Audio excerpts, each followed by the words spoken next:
Tonight I propose the emergency plan for AIDS relief. It was 20 years ago when former President George W. Bush made a plea before Congress at his State of the Union address. I asked the Congress to commit $15 billion over the next 5 years, including nearly $10 billion in new money, to turn the tide against AIDS in the most afflicted nations of Africa and the Caribbean. Fast forward to today, Bush, who came to Washington to mark his plan's 20-year anniversary, says the program to provide life-saving treatment to millions of people living with HIV and AIDS was a success.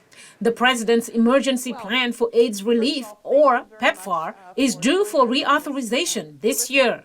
This program needs to be funded. And for the skeptics, all I ask is look at the results. And if the results don't impress you, then nothing will impress you.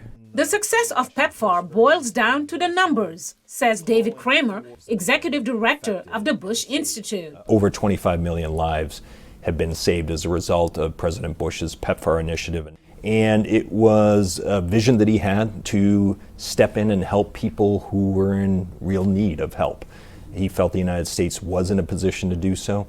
Since the legislation was signed into law in May 2003, PEPFAR has benefited from bipartisan support in Congress, even though its abstinence programs, a requirement later removed, had drawn criticism. Former President Donald Trump proposed to reduce PEPFAR's funds during his term, but was unsuccessful.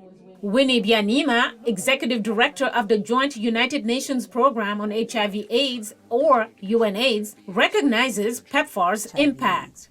When he announced PEPFAR 20 years ago, our people were dying.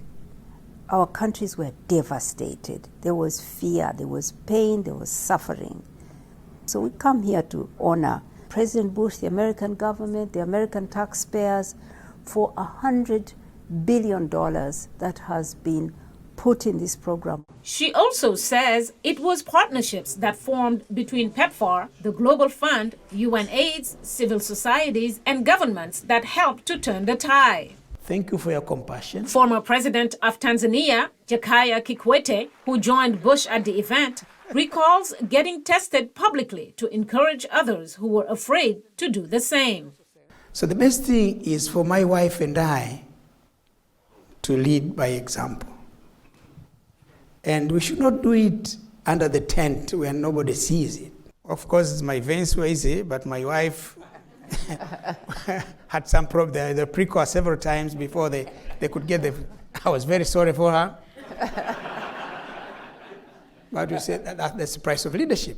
With a target of ending AIDS by 2030, stopping new infections is a must, especially given 2021 data, says Byanyima.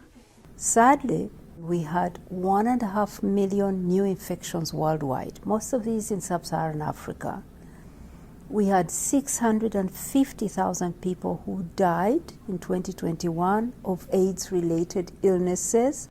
Not one of those new infections and deaths had to happen, she said. Mariama Diallo, VOA News, Washington.